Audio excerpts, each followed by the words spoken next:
मैं एक चीज और आपसे पूछ लूं, एक नया प्रश्न कल से और चल रहा है कि ये सुप्रीम कोर्ट में जब इतने पिटिशनर गए थे तो उन्होंने इस पिटिशन में एक प्रेयर स्टे लगाने की क्यों नहीं की? वो उस दिन क्यों इतने आसानी से मान गए कि 28 तारीख को हम डेट रख रहे हैं, तो हाँ ठीक है 28 तारीख को रख दीजिए। स्टे की बात नहीं कही, और इसको लेके कुछ लोग बहुत ही आक्रोशित हैं। उनका कहना यह है कि ये सारे लोग मिली-जुली कुश्ती है।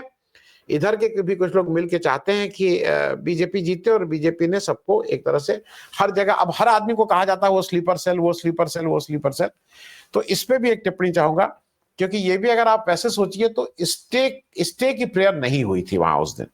तो इसको भी लेके, और मोदी जी के लिए ये फाइनल राउंड है। और मैं एक चीज बता दूं, कई जगह फौज में जहां वर्दी वाले जितने वो हैं, वहां पे आपका लगातार हर साल एक टेस्ट लिया जाता है, और अगर आप उसमें फेल होते हैं तो आपको बाहर बिठा दिया जाता है।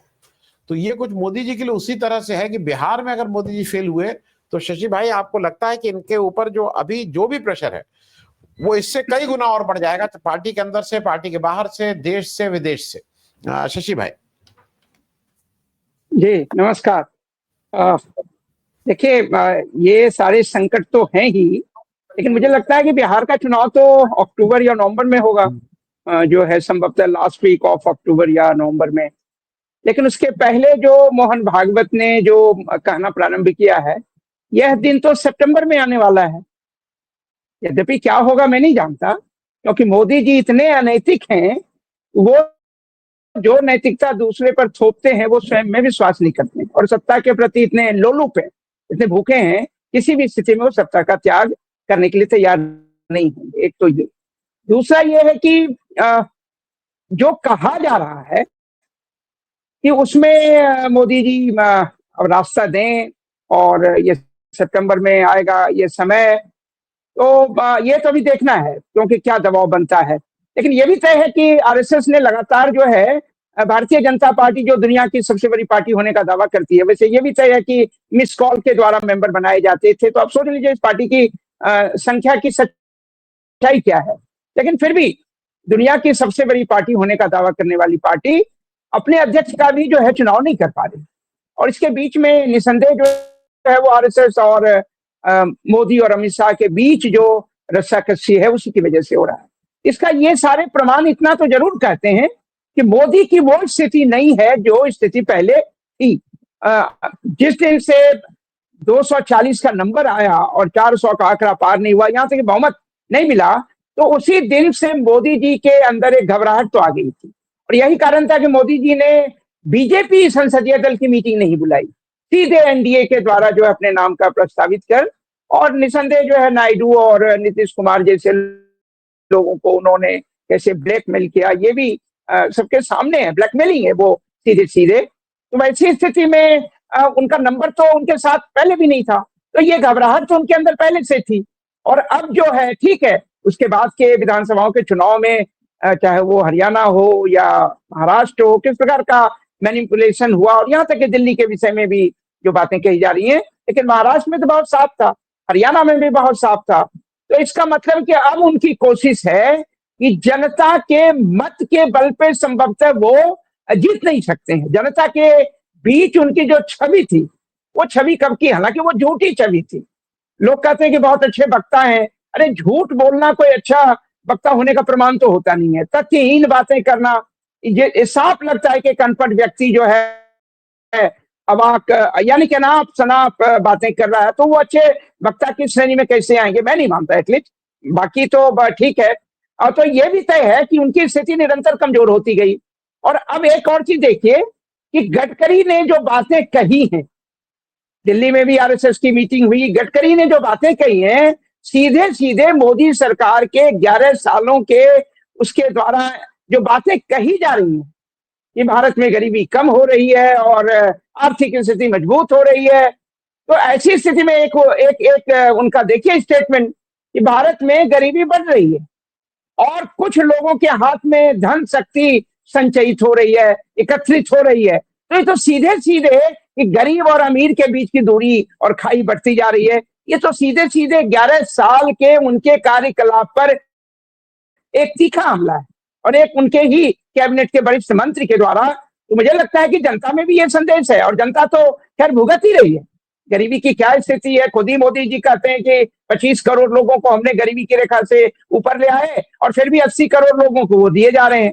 तो 80 में 25 का माइनस वो करते तो बात समझ में आती कि कम से कम इतनी मैथमेटिक्स तो उनको आती होगी। हालांकि आप जानते हैं कि ए स्क्वायर बी स्क्वायर वाला जो आप याद कीजिए, एक सामान्य भी 7th 8th का विद्यार्थी जानता है कि square plus B square plus 2ab equal to a plus B whole square. लेकिन वो देखिए क्या समझा रहे थे। तो अज्ञानता के तो वो एक तरह से जो है पुंज हैं जो है। तो लेकिन ये भी तय है कि गडकरी के द्वारा जो हमला हुआ है, वो हमला कहीं ना कहीं उनके पूरी की पूरी आर्थिक नीति और उनकी स्थिति पर है। साथ ही साथ जो है, जो आप बिहार का जो हवाला बार बार दे रहे हैं, बिल्कुल सच्चाई है।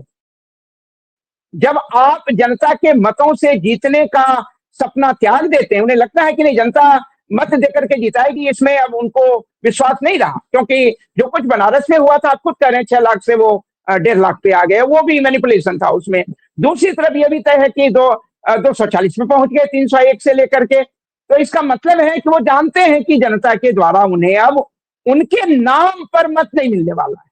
तो नाम पर अगर मत नहीं मिलेगा, लेकिन उन्हें सत्ता में रहना है, सत्ता में वो रहेंगे, कैसे रहेंगे? तो निसंदेह जो इलेक्शन कमीशन को आपको मैनिपुलेट करके लोगों को मतदान देने से रोकना है। एक सवाल यहां उठाना चाहिए कि 2024 में जो अप्रैल मई में चुनाव हुआ, और उस समय जो मतदाता थे बिहार में भी, चलिए अभी बिहार से उन्होंने प्रारंभ किया, तो जो बिहार में मतदाता थे, क्या उस समय नेपाली नहीं थे उसमें? क्या रोहिंग्या उसमें नहीं थे? क्या बांग्लादेशी उसमें नहीं थे? तो जो अब वो नैरेटिव जो है फैला रहे हैं, उस नैरेटिव में ये सवाल का जवाब तो दें। और एक और बात कि बिहार में जहां तक लोकसभा के सीटों का अर्थ है, वो तो ज्यादा संख्या एनडीए में वो दोनों को है, जेडीयू और इनको 23 करीब करीब सीट, और 5 जो है चिराग पासवान के पार्टी को 28। तो ये है सीधे सीधे। फिर वो हम वाला है 29 हो गया। इसे मेरा सवाल ये है, इसका मतलब है कि मोदी को लोकसभा में बिहार से जो सीटों की संख्या मिली,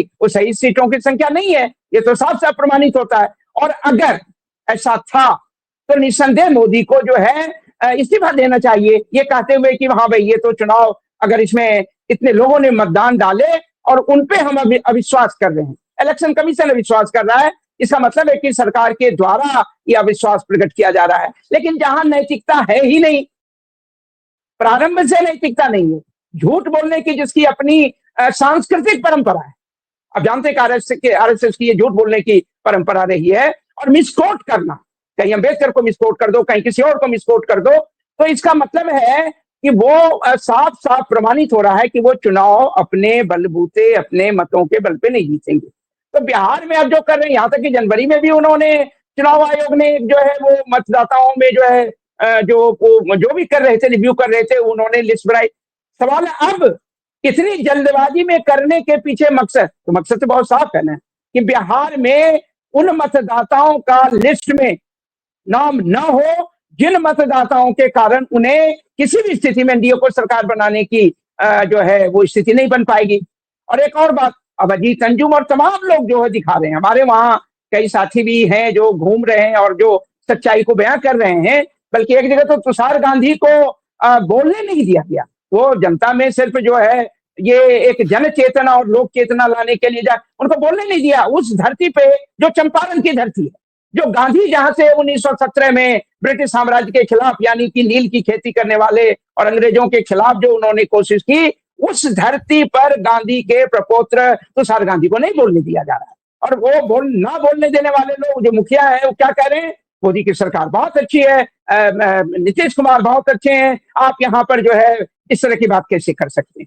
तो इसका मतलब है कि ये जो जबरदस्ती चल रहा है, साफ साफ प्रमाणित हो रहा है कि किनको वोट नहीं देने देना है, और नहीं देने देना है तो कैसे रोकेंगे। अभी तक तो वो रामपुर या तमाम जो बातें आप करते रहे कि भाई वोट डालने नहीं दो, एक तो ये कोशिश थी। लेकिन मुझे लगता है कि कई बार उत्तर प्रदेश में वो कामयाब नहीं रहा, क्योंकि आखिरकार जो है वो इंडिया को उनसे ज्यादा जो है सीट मिल गया। तो मुझे लगता है कि ये भी कारगर कदम नहीं है। और सीधे सीधे उन मतदाताओं को नाम ही लिस्ट से हटा दो, उनका नाम हटा दो, ताकि वो मतदाता या मतदान करने के लिए अधिकारी ही नहीं है। तो ये जो कोशिश चल रही है, और जमीन पे यही सच्चाई। अब मैं एक बात और कहता हूं कि जमीन पर यह भी सच्चाई बताई गई, मेरे ही वहां गांव के परिवार के लोगों ने बताया कि वो जो भी आए वोट के लिए फॉर्म दे करके, और जो घर में नहीं भी है, घर में नहीं है, वो बिहार में ही नहीं है, उनका भी फॉर्म उन्होंने जमा कर दिया और वो ले गए, जो भी आधे अधूरे फॉर्म थे वो ले गए, यानी कुछ भी नहीं देख रहे। हाँ, तो इसका मतलब है ये पूरी प्रक्रिया में पारदर्शिता नहीं है, पावती वो दे नहीं रहे, कोई रिसिप्ट नहीं दे रहे हैं।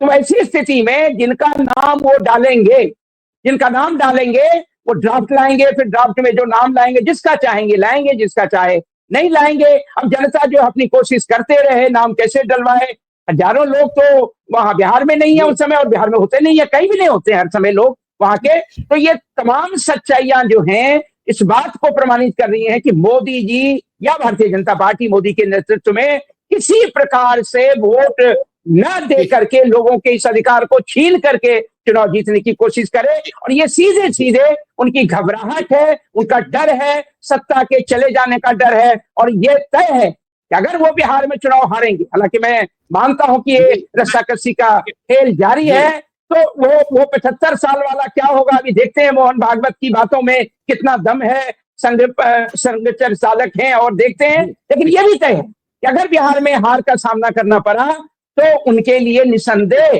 खतरे और बढ़ जाएंगे। धन्यवाद। ठीक।